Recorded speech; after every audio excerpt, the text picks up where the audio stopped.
The challenge we had that we had to solve before we started working with user-generated content was that globally we produce a lot of content in our in-house production agency, but the challenge we have is that that content needs to be market relevant but on a global level. So it's based on global insights that sometimes become filtered when it reaches the market. So what we find with UGC is it really kind of allows us to present content in our markets that is shared by the customers in our markets, alongside the kind of more inspirational and aspirational content that we may show. So I think that's fantastic to have that mix, and then of course the more relevant your content is, the better engagement you have with customers.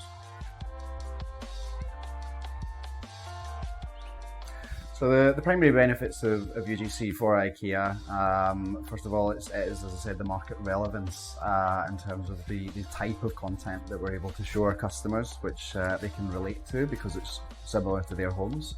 I think the reach and availability of it is fantastic, and also, of course, it's a very low cost. Because it's organic content, and even to acquire new content, it's not very expensive to do. So I think that's the two main things for us that really kind of attracted us to working with UGC. The things we learn through UGC is, so this is quite a new area to us, and this is kind of our next step, is how do we kind of use that from an insight perspective. But some of the interesting things we really want to start exploring is really by peering into those images of people's homes is, you know, how are they using the products that they're buying? Are they using them in the way that we expected? Is a bookcase for books anymore, or is it for something else? And also how often are maybe people refreshing their looks, because we maybe as a home furnishings brand think that people are always changing their textiles in the living room, but the reality is that that's maybe much less than we expect. So that insight allows us to tailor our future content and communication to be more relevant to real life.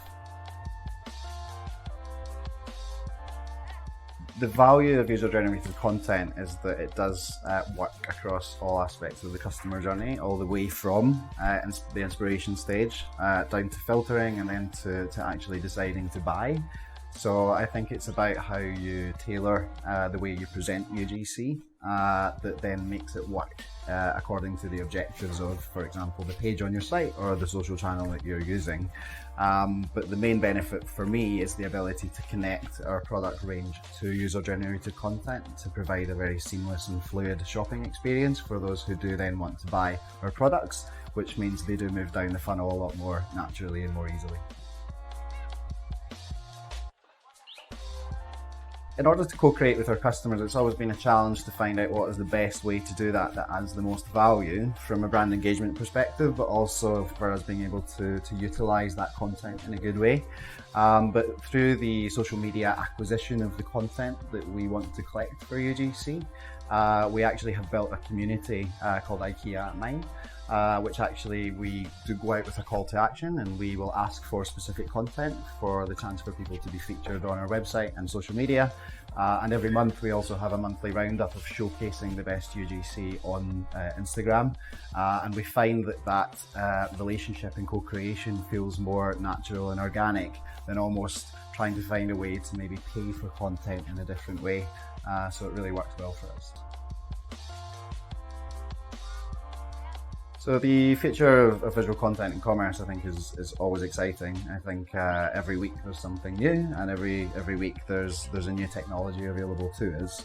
I think for Ikea, we are really interested in giving more control to our customers in terms of how they engage with us as a brand and how they are exposed to the content that we want them to see.